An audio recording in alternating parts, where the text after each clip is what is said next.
The air in the van was heavy, suffocating, and tinged with the faint smell of sweat and something chemical, as though it had been recycled one too many times. I sat in silence, surrounded by strangers in green tracksuits, staring at the blank mask of the guard across from me. They didn't speak, and neither did I. What was there to say? We all knew why we were here, or at least I thought I did. It was the sound that started it. A faint mechanical humming like a broken lullaby, so low I thought it was coming from inside my own head. But as the van bounced over uneven roads, the sound grew louder, clearer. It was a nursery rhyme, the kind you sing as a child, full of innocence, but warped now by the droning monotone of a machine. "I've heard this before," I muttered under my breath. No one answered. When the van came to a halt, I was the last to step out. The blinding lights of the facility burned into my retinas, but the sight was all too familiar. Dormitory beds stacked in neat rows, the nauseating smell of sterilized metal, the masks with shapes that seemed more sinister than practical. My heart sank. This couldn't be happening again. I'd won. I'd survived. Or so I thought. "Your number is 456, the masked figure said, handing me the same green uniform I'd discarded months ago. The fabric felt rough in my hands, as though it held the weight of every scream, every drop of blood it had soaked up before. The other contestants shuffled around me, but their faces blurred in my vision. My heart raced as I scanned the room. I knew them, or at least I thought I did. The faces were wrong, slightly altered, but the way they moved, the way they laughed nervously and whispered among themselves was all too familiar. It was like seeing actors recast in a play I'd already watched. "This isn't real," I whispered to myself. But the guard's cold voice shattered my denial. "Participants, prepare for the first game." I'd walked this path before, past the colorful playground walls that mocked us with their cheerfulness. I even knew where the hidden cameras were. My body moved on autopilot as I stood in line, the melody of red light, green light, echoing in my mind long before the doll began to sing. The giant robotic girl turned her head, scanning the line of terrified participants. Green light. We moved. Red light. And then it happened. The man to my left stumbled, falling just as the words left her lips. A gunshot cracked the air and he crumpled to the ground. Blood pooled beneath him, and his number tag fell off, landing near my feet. It was exactly as I remembered it. Every sound, every scream, every look of terror mirrored my first game. This wasn't a second chance. It was a rerun. I tried to convince myself it was just a nightmare, some cruel, elaborate joke. But as I looked back at the fallen player, something caught my eye. His face, it was one I couldn't forget. He'd been in the first game, standing exactly where he was now, and he'd died then too. That night in the dormitory, I stayed awake, staring at the ceiling. My bunkmate was snoring softly, but I didn't trust him. I didn't trust anyone. I knew how this ended, and it wasn't with all of us walking away. As my eyes adjusted to the darkness, I noticed something etched into the metal of the bed above me. The game never ends. The facility's fluorescent lights buzzed faintly, filling the silent dormitory. I sat on the edge of my bed, gripping the hem of my tracksuit as though it might ground me. The words etched into the bed frame above me, "The game never ends," kept repeating in my head. I wanted to dismiss them, to pretend they were nothing more than the ramblings of someone long gone. But I couldn't, because deep down I knew they were right. Morning came abruptly, with guards filing into the room and barking orders for us to line up. The contestants shuffled to their feet, groggy and confused. But I had seen this before. I didn't need the guards to tell me what was next. We were herded into the same pastel-colored playground, its walls painted with cartoon animals that now felt mocking in their cheerfulness. I had walked these paths before, and yet something was wrong. Subtle differences. The paint on the walls seemed newer, brighter, as if the place had been reset. And yet the atmosphere was heavy, as though it carried the weight of everyone who had died here before. The second game was announced, and my heart sank. Sugar honeycombs. My hands trembled as the guard handed me a tin, its surface cold and smooth against my palm. I turned it over and stared at the shape pressed into the sugar. A star, a cruel twist of fate. My original shape had been a triangle, simple and forgiving. This time I wasn't so lucky. Around me, the contestants hesitated, their fear palpable. One man dropped his tin, the sound ringing out like a gunshot in the silence. A guard stepped forward, aiming his weapon, but the man stammered an apology and picked it up, trembling. I lowered my gaze and focused on the needle in my hand. The candy was smooth, unbroken, but the slightest wrong move would seal my fate. The memory of gunshots and screams from the first game echoed in my ears. My hands shook as I scratched at the brittle surface, each scrape sending shivers through my body. Then I heard it. A crack. It wasn't my candy, but the boy next to me. His star split down the middle, and his hands froze. Tears streamed down his face as he looked up at the guards, his lips trembling. "Please, no," the gunshot silenced him. I forced myself to focus, my breath shallow as I etched careful lines along the edges of the star. The guards didn't watch me closely. They didn't need to. This wasn't their first time, and they knew fear was a better enforcer than their guns. My needle slipped, grazing the edge of the star, and I held my breath, terrified I'd gone too far. But it held, barely. I finished with seconds to spare, holding up the unbroken star as the guards swept through the room. My body sagged with relief, but it was short-lived. As I glanced around, I saw faces I recognized. Some were alive, others weren't. That night, I couldn't sleep. The words on the bed frame haunted me, but they weren't the only thing. A girl in the bed across from mine had the same nervous tic as someone I'd played with in my first game. She chewed her nails, her eyes darting to the corners of the room like she was watching for something, or someone. I sat up. "Have we met before?" I asked, keeping my voice low. She froze, her hand halfway to her mouth. "What are you talking about?" I hesitated. She didn't recognize me, but her voice, her mannerisms, they were identical to the girl I'd known. And she had died. I had watched her die. Before I could say more, the lights went out. I lay back down, staring at the ceiling.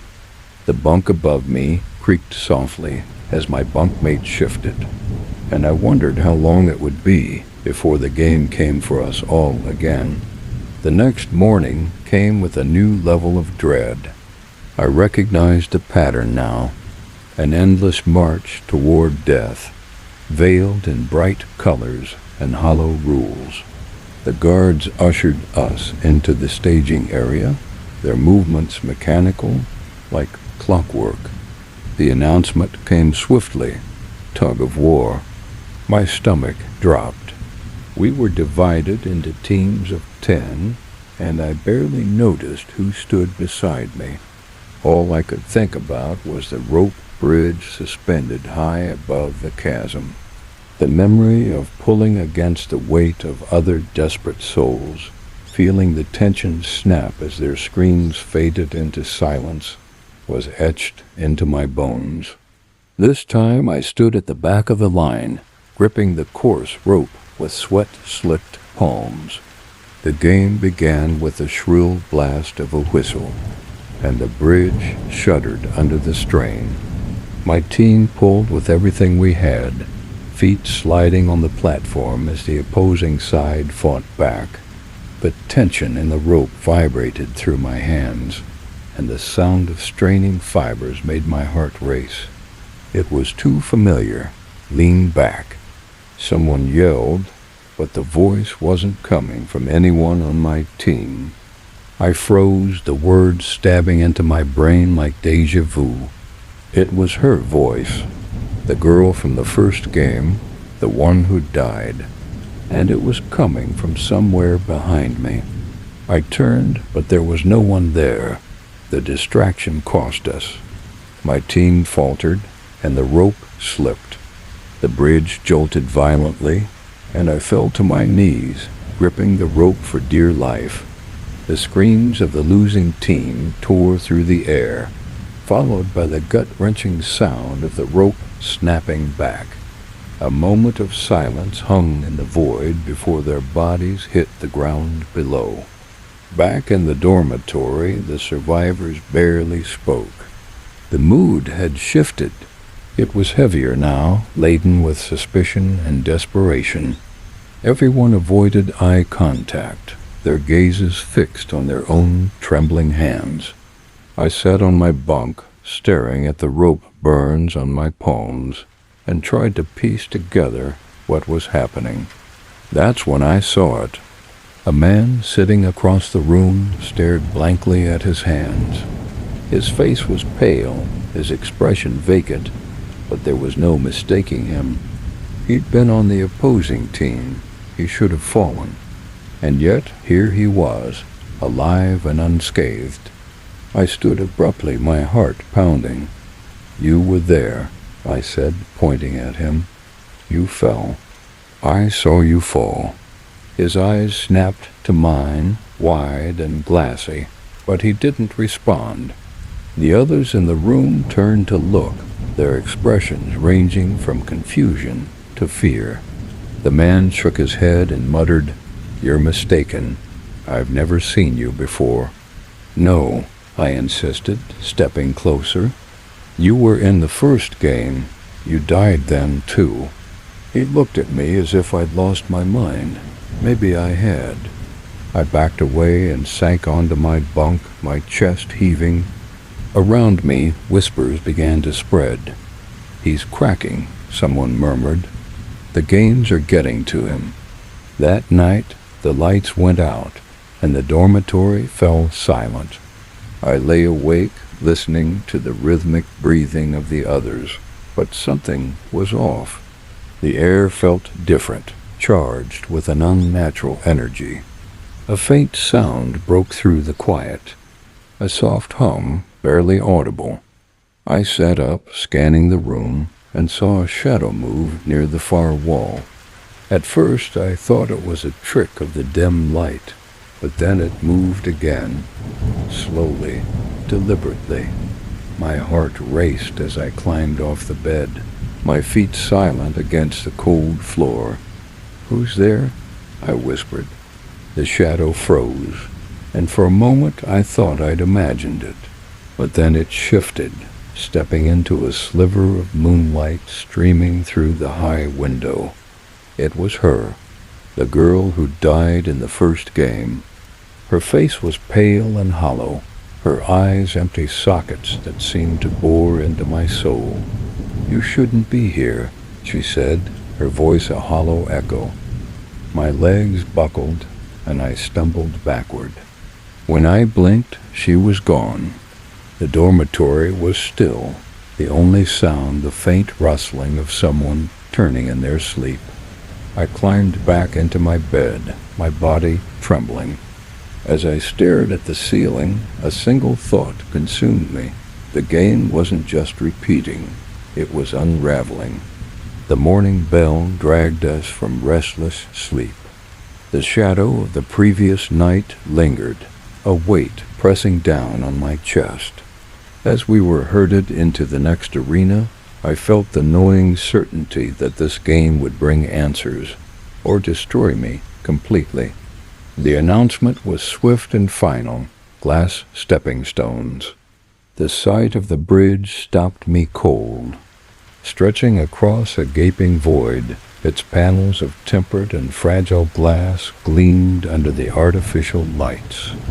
Memories surged, panicked contestants leaping the shattering glass, bodies plummeting into darkness. This was where I had lost people I cared about.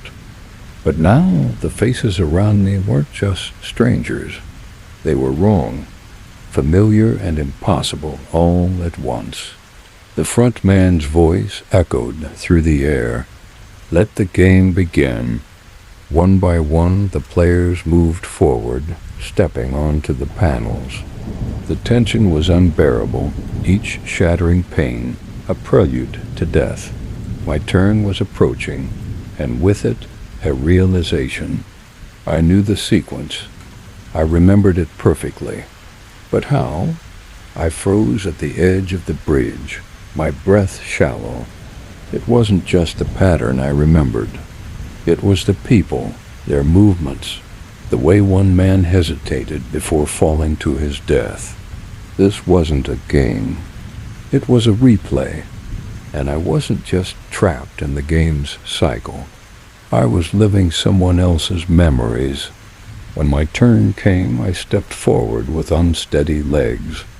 My mind screamed at me to stop, to figure out what was happening, but survival took over. The first panel held firm, and so did the second. The others followed, cautiously stepping where I directed them. My confidence grew with each correct choice, but a voice cut through my focus. A whisper faint and chilling. You shouldn't know this. I whipped my head around, searching for the source. The others stared at me, confused and impatient, but none of them had spoken. The whisper came again, louder this time. You don't belong here. As the bridge neared its end, my steps faltered. The final panels loomed ahead, and I hesitated. Something was wrong. The panels looked the same, but I didn't recognize this sequence. My mind raced. Had the game changed, or had my memory failed? The whispers grew louder, now a cacophony of voices blending together. Faces appeared in the void below, faces of the dead, their mouths moving silently, their eyes locked on mine, accusatory and cold. You weren't supposed to win. The voices clawed at my mind, and I stumbled. The glass beneath me creaked ominously. I looked back, desperate for help, but the other contestants had stopped moving. They stood frozen, their faces blank, as though they were waiting for something, or someone. I turned back to the bridge, my hands trembling. I didn't have time to think. With a deep breath, I leaped to the next panel, praying it would hold. It did. Relief surged through me, but the whispers didn't stop. As I reached the final panel, the truth hit me like a freight train. This wasn't just a game. It was a stage, and I was the only one who didn't know my lines. The others weren't players. They were shadows, echoes of something I couldn't comprehend. I jumped to safety, collapsing on the platform as the glass bridge shattered behind me. The survivors, if they could be called that, followed, their movements mechanical, their faces devoid of emotion. The front man's voice rang out, congratulating us, but it felt hollow. I wasn't relieved. I was terrified. That night I confronted the front man. My anger boiled over and I demanded answers. Why am I here? Why does this keep happening? He tilted his head, the mask obscuring any trace of emotion. Because you belong here. I won. I left. My voice cracked. Why am I back? He leaned closer, his voice low and venomous. You never left. You've always been here. The words hit me like a punch to the gut. I staggered back, the room spinning. What does that mean? You'll understand soon enough, he said, turning away. The final game will make everything clear. As he walked into the shadows, the lights in the dormitory flickered and died. I was left alone, surrounded by whispers in the dark. The final game was announced in the dead silence of the dormitory. The guards didn't need to bark orders this time. We all rose instinctively, the weight of inevitability dragging us forward. My feet moved as if they weren't my own, carrying me into the arena for what I knew would be the last time. Squid game. The words echoed in my mind, a cruel reminder of the beginning. It was all the same, the chalk-drawn court, the oppressive sky, the guards lining the perimeter. Yet something had shifted. The air felt heavier, the shadows longer. It wasn't just a game anymore. It was a reckoning. As the game began, I moved mechanically, my body executing the motions I remembered so vividly. The other player, the last remaining opponent, watched me with a vacant expression. He didn't look afraid. He didn't look anything. When the whistle blew, he lunged at me, his movements precise but hollow, as if following a script. I fought back, the desperation in my chest driving me forward. But as I grappled with him, flashes of the past erupted in my mind. His face shifted, morphing into the faces of the others I had played against before. The man from the bridge, the girl from the first game. Their voices echoed in my ears, accusing and relentless. You don't belong here. As the final move approached, I pinned him to the ground, my hands trembling as I prepared to strike. But something stopped me. His eyes. They weren't empty anymore. They were mine. I stumbled backward, the realization crashing down on me. This wasn't just a game. It was a mirror. Every person I had faced, every death I had witnessed, they weren't separate from me. They were me, shadows of myself, fragments caught in the cycle. The opponent stood slowly, his expression unreadable. You finally understand, he said, his voice calm. But it's too late. The whistle blew, signaling the end. I had won, again. But there was no celebration, no promise of escape. The guards approached, their masks emotionless, and I knew what came next. As they led me away, the front man stood waiting, his mask glinting in the dim light. You've played your part well, he said. But the game isn't over. I don't want to play anymore, I whispered, my voice breaking. He tilted his head. It's not your choice. They returned me to the dormitory, but it wasn't the same. The beds were empty, the walls bare. The eerie hum of the facility seemed louder, more oppressive. I sat on the edge of my bunk, staring at the metal frame. The words were gone. No, the game never ends. No sign that anyone had ever been here. The lights flickered, and I felt the now familiar sensation of sleep pulling me under, though I wasn't tired.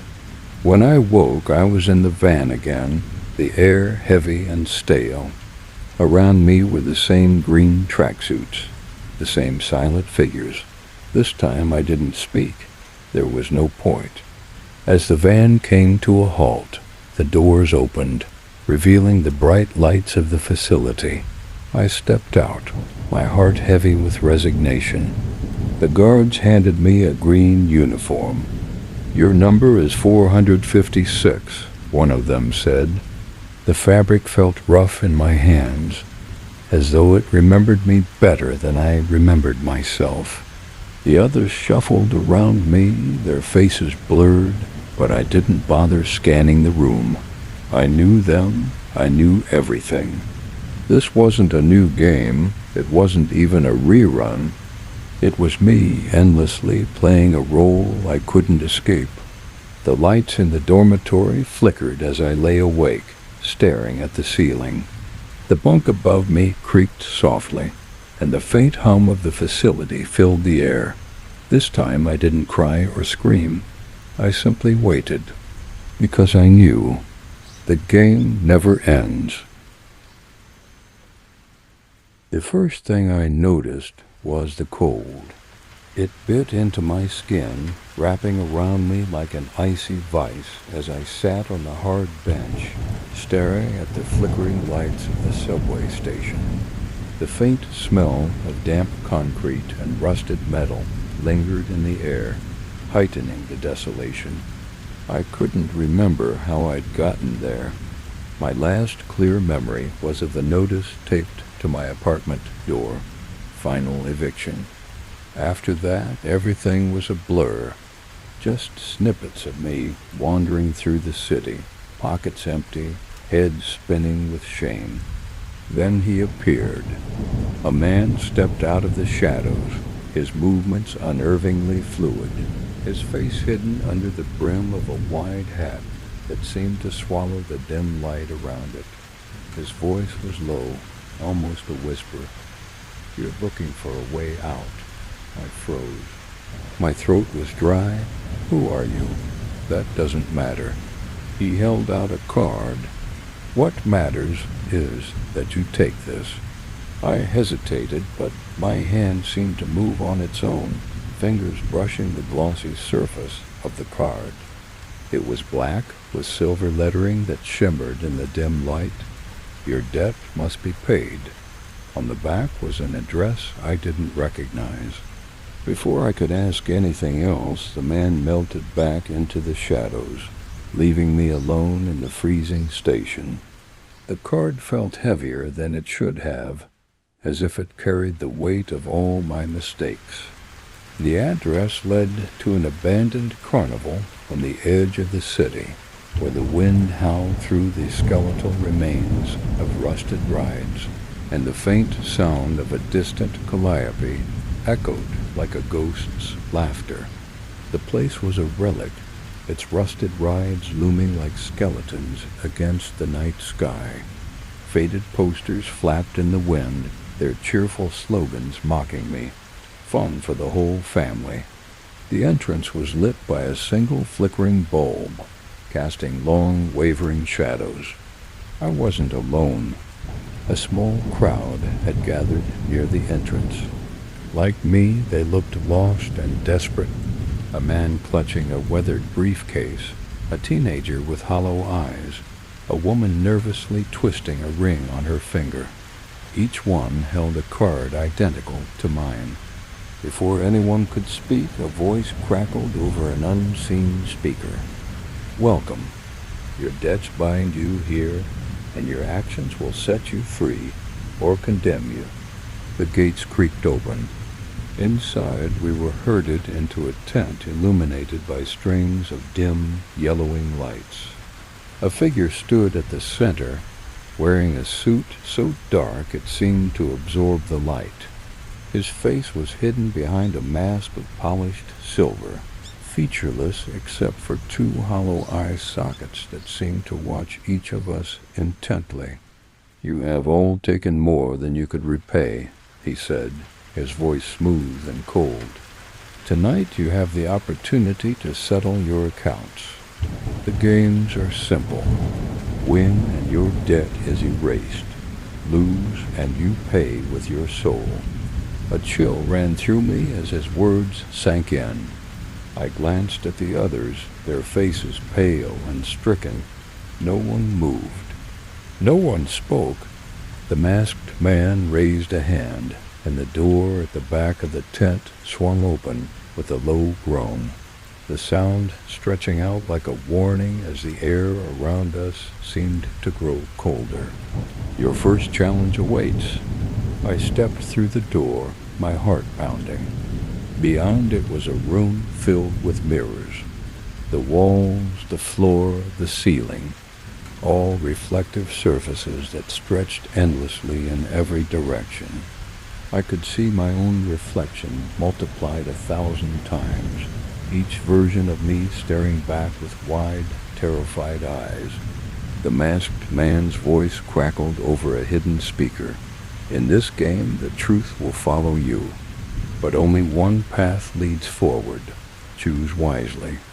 I took a step, and the reflections rippled, distorting into grotesque parodies of myself. One showed me as I was a year ago, flushed with arrogance, as I signed a fraudulent deal that ruined lives. Another showed me sitting alone in the dark, clutching a bottle, as the eviction notice glared at me from the coffee table. My footsteps echoed in sharp, uneven beats as I moved deeper into the maze, each step accompanied by the sensation of unseen eyes crawling over my skin. Each mirror revealed a different version of me, each one worse than the last. A knot tightened in my stomach as I realized the reflections weren't just memories.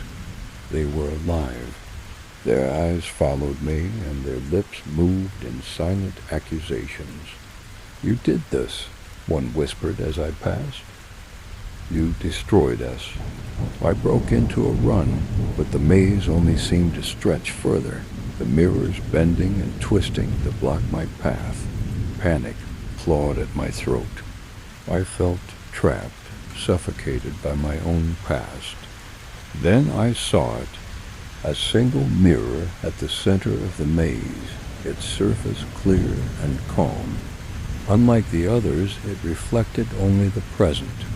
I reached out and touched it, my fingers trembling. The glass was cold, and for a moment I thought I felt something on the other side. A hand. My hand, but not mine. The reflection smiled, a cruel, knowing smile, and pulled me forward. The world went dark. When I woke up, my first thought was that the world had been rearranged while I slept. The air in the dormitory was thick, heavy, with the kind of silence that presses on your chest. Around me, others stirred in their bunks, their eyes darting like startled animals. No one spoke. The room was bare, the walls dull and featureless, except for a single message scrawled across the far wall. "The truth reveals all." A guard in black entered and barked orders. We followed in silence, our feet shuffling over the cold concrete floor. The sound of our movements echoed eerily as we were led into a vast chamber filled with dim, flickering lights. The air here was colder, sharper, as though the room itself was alive and breathing. Before us stood a machine, a giant wheel, segmented into sections like a twisted carnival game. Each section bore a symbol, a heart, a lock, an eye, and a jagged crack splitting the wheel in two. The masked figure from before stepped forward, his voice cutting through the icy silence. "Each of you holds a secret," he said. "Each secret has a weight. The truth will set you free or crush you." The wheel began to spin, the clattering sound grating against my nerves. It slowed and stopped on the eye. The masked man's gaze shifted to a girl at the edge of the group, her face pale and trembling. A guard grabbed her by the arm, dragging her forward. "Tell us your truth," the masked man commanded. I don't understand," she stammered, tears welling in her eyes. The masked man's voice dropped an octave, cold and menacing. "The truth of why you are here. Speak or let the shadows decide. Her confession spilled out in fragments, an affair, a betrayal, and a decision that left someone dead. As she spoke, the lights in the room dimmed, and her shadow began to twist unnaturally, elongating and writhing against the floor. The masked man raised his hand, and the shadow snapped upright, towering over her.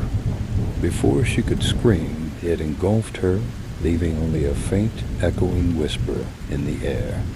The rest of us stood frozen, our breaths shallow as the masked man turned to us. The wheel spins again.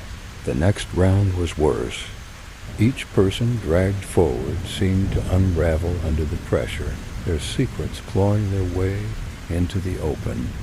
One man confessed to framing his brother for a crime he'd committed. Another admitted to abandoning his child at a hospital. Their shadows came alive, consuming them as they fell to their knees in despair. When it was my turn, I stepped forward, clutching the broken watch in my pocket.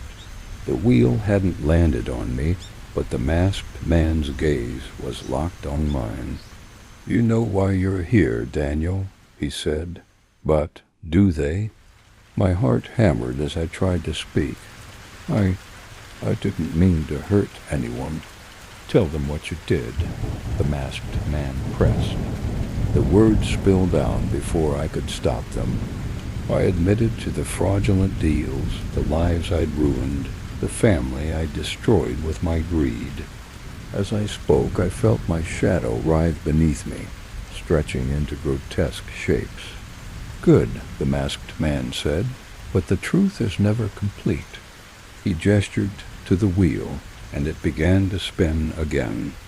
This time the crack on the wheel's surface glowed faintly. When it stopped, the masked man laughed, a sound devoid of humor. "Now the shadows will judge." The room plunged into darkness, and the air grew heavy with whispers. Shadows emerged from the walls, their forms shifting and flickering like flames. They surrounded me, their cold touch brushing against my skin. One by one, they whispered accusations. "You ruined us, you destroyed everything." I fell to my knees, clutching the broken watch. "I'm sorry," I whispered. "I didn't mean to." The shadows stopped. The silence that followed was deafening. Then, slowly, they began to retreat, dissolving into the walls. The masked man's voice broke the stillness. "The shadows have spared you, for now."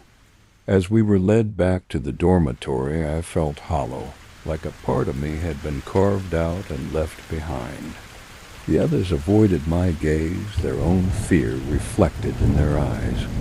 The message on the wall now glowed faintly, as if mocking me. "The truth reveals all." I lay in my bunk, staring at the ceiling. My shadow, faint and barely visible in the dim light, seemed to ripple slightly, as though it wasn't entirely my own. The next morning, the air in the dormitory was suffocating. No one spoke about what had happened in the previous game, but the silence was louder than any confession.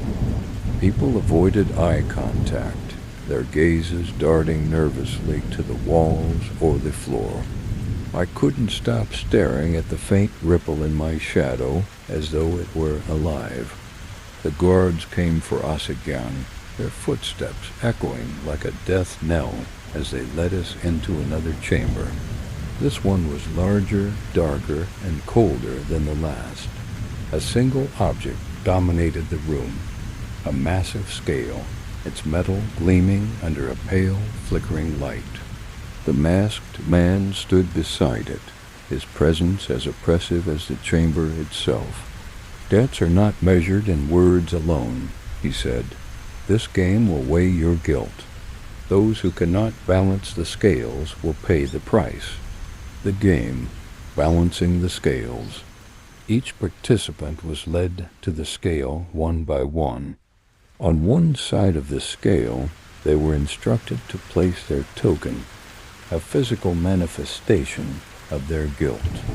On the other side, they had to place an object from a pile provided. Small trinkets, personal belongings, and other innocuous-looking items. But the moment someone touched an object, their guilt manifested around them. A young man placed an old photo frame on the scale, and the walls around him began to shimmer, showing a memory of him stealing money from his mother's purse.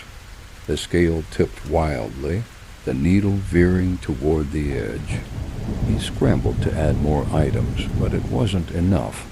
The scale toppled and shadows burst from its base, swallowing him whole. When my turn came, I stepped forward with the broken watch clutched tightly in my hand. My legs felt like lead as I approached the scale. The masked man's voice rang out, echoing through the chamber. "Will your guilt outweigh your soul?" I placed the watch on the scale. It tipped instantly, the needle plunging to one side. Around me, the air shifted, and I was no longer in the chamber.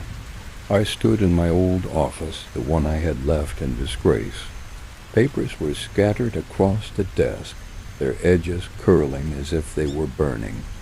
On the wall hung a mirror, and in its surface I saw myself, not as I was now, but as I had been, smug, confident, and utterly blind to the damage I was causing. The mirror cracked, and through the fissures, faces appeared. My victims, their eyes hollow, their mouths twisted in silent screams.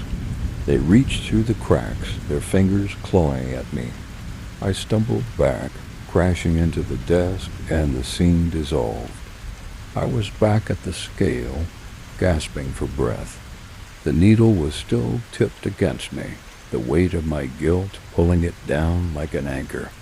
The pile of objects loomed beside me, but my hands shook as I reached for something.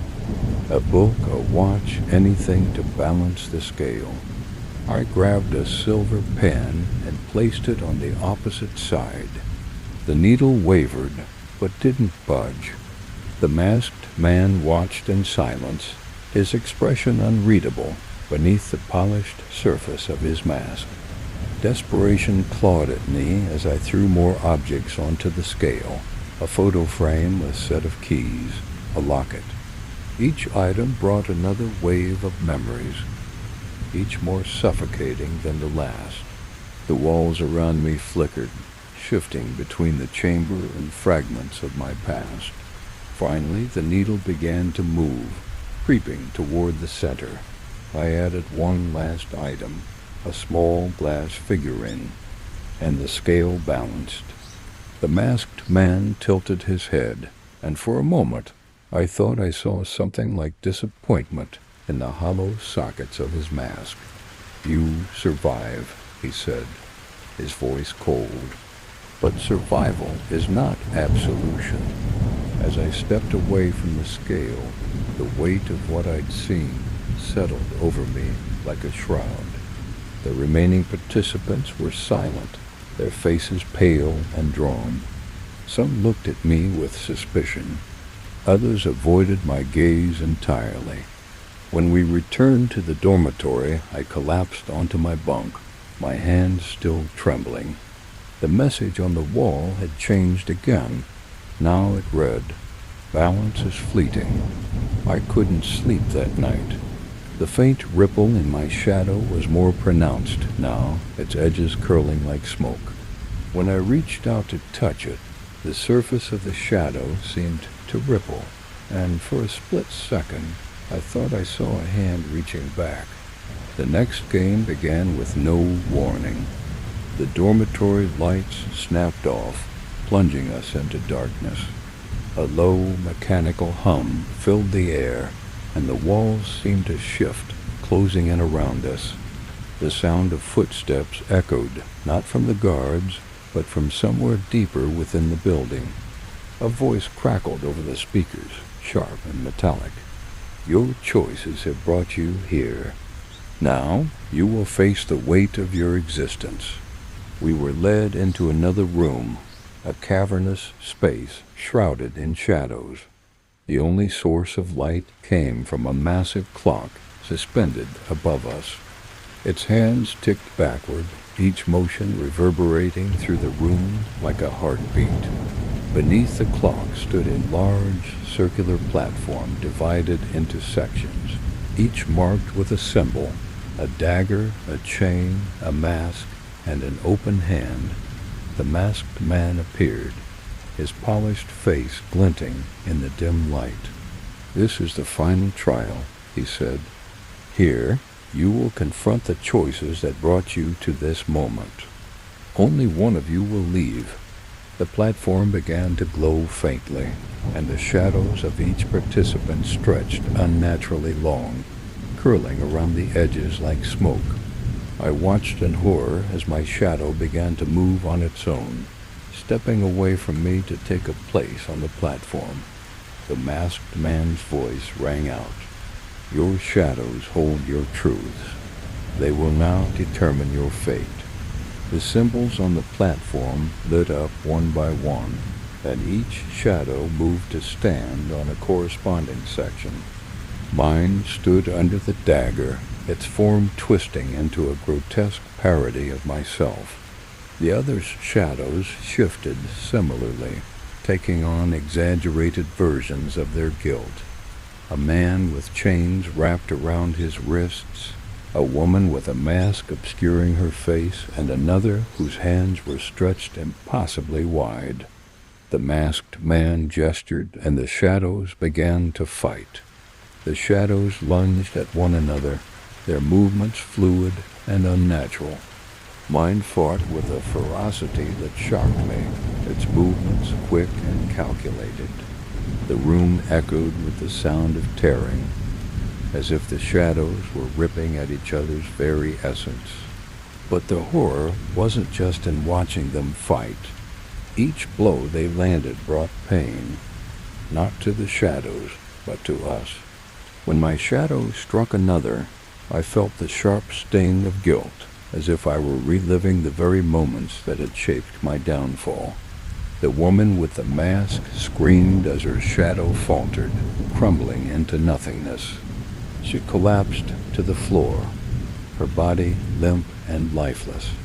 One by one the others fell, their shadows consumed by the darkness. When it was over, only my shadow remained, standing triumphantly under the dagger symbol. It turned to face me, its form now clearer, sharper. For the first time, I realized it wasn't just a reflection of me. It was me, a version of myself I had buried long ago, the one who had made every selfish choice, every cruel decision. The masked man stepped forward, his hollow gaze fixed on me. "You see it now, don't you?" he said.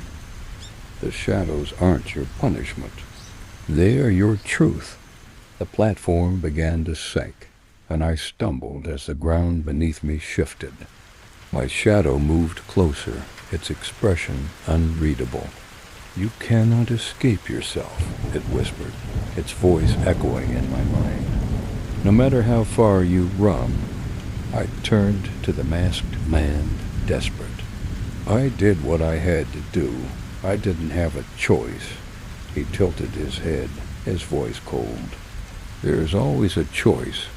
The platform stopped descending, and a doorway opened at the far end of the room, bathed in blinding light. The masked man pointed to it. "You may leave," he said, "but your shadow will remain." I froze, the weight of his words sinking in. If I walked through that door, I would leave behind the very part of me that had carried my guilt, my mistakes, my humanity. I would be free, but would I still be myself? I looked back at my shadow, which stood silently, watching me with eyes that were too familiar. "What happens if I stay?" I asked. The masked man didn't answer. I took a step toward the door, my body trembling. The light was blinding, warm, almost inviting. But as I reached the threshold, I stopped. The shadow had followed me, standing just behind me, its presence heavy and unrelenting. "You cannot leave me," it whispered. "I am you." I turned back, the light fading as I stepped away from the doorway. The masked man nodded, as if he had expected this all along. "Then you understand," he said. "The debt is never truly paid." The room began to dissolve, the walls crumbling into darkness. The last thing I saw was my shadow merging with me once again. My heart pounded as the masked man's voice echoed one final time. "The game never ends." The world went black. When I woke up, I was back in the dormitory. The ceiling loomed above me, cracked and stained, but the air felt wrong, heavier, colder. I sat up and scanned the room. It was empty. The beds were still there, arranged in neat, sterile rows, but the other participants were gone. No guards, no voices, just silence, thick and suffocating. I swung my legs over the edge of the bunk, my bare feet meeting the cold floor. A single phrase was scrawled on the wall in jagged black letters. "The debt is never paid." The words seemed to shimmer as though they were alive, breathing with the rhythm of the room. The door creaked open, revealing the dimly lit hallway beyond. I stepped through, the sound of my footsteps eerily loud in the silence. The path led me back to the first chamber, the room with the mirrors. But the mirrors were different now. Their surfaces were no longer reflective. Instead, they were black, opaque, and pulsating faintly like a heartbeat. As I approached, one of them rippled, and an image formed. It was me, standing in my office, signing the papers that had ruined lives. The memory played out in vivid detail, sharper than it had ever been in my mind. I saw the smug grin on my face, the way my hand moved confidently across the paper. The version of me in the mirror looked up, meeting my gaze, and smiled. "You think you're free?" it whispered. "You think you've learned anything?" The mirrors began to change, shifting and swirling as new images formed. Each one was a moment I had thought I'd forgotten. Yelling at my wife, ignoring my children, watching a man I'd ruined beg for help. Each reflection showed me at my worst, and each one spoke, their voices blending into a cacophony of accusations. "You did this. You destroyed us. You destroyed yourself." I stumbled back, covering my ears, but the voices grew louder, pounding against my skull. The room darkened, the mirrors fading into shadow, until only one remained. Its surface was calm, reflective. It showed me as I was now, exhausted, broken, and hollow. I stepped closer, reaching out a trembling hand. My reflection stared back, unblinking. "This is your truth," it said, its voice softer now, "and it will follow you forever." The masked man appeared behind me, his reflection joining mine in the glass. His voice was calm, almost gentle. "Do you see now? The game never ends because the debt is never repaid." I turned to face him. "What do you mean?" I made my choice. I stayed. He tilted his head, his mask gleaming in the faint light. "You chose to face yourself, but that does not erase what you've done. The shadows will always follow, and so will the game." The room began to dissolve, the walls melting into darkness. I felt a familiar pull, as though I were being dragged backward through time. The last thing I saw was the masked man, his hollow eyes fixed on me. "Until next time," he said, When I opened my eyes, I was sitting on the cold bench in the subway station. The flickering lights cast long, distorted shadows across the walls. I looked down and saw the card in my hand, its silver lettering shimmering faintly. "Your debt must be paid." The man in the wide-brimmed hat stepped out of the shadows, his presence as unnerving as before. He didn't speak. He didn't have to. I already knew what he wanted. I stood, slipping the card into my pocket. This time I didn't hesitate as I followed him into the darkness. As I walked, I glanced down and noticed something strange. My shadow, stretched long and thin by the dim light, wasn't moving with me. It stood still for a moment, watching, before it raised its hand and waved.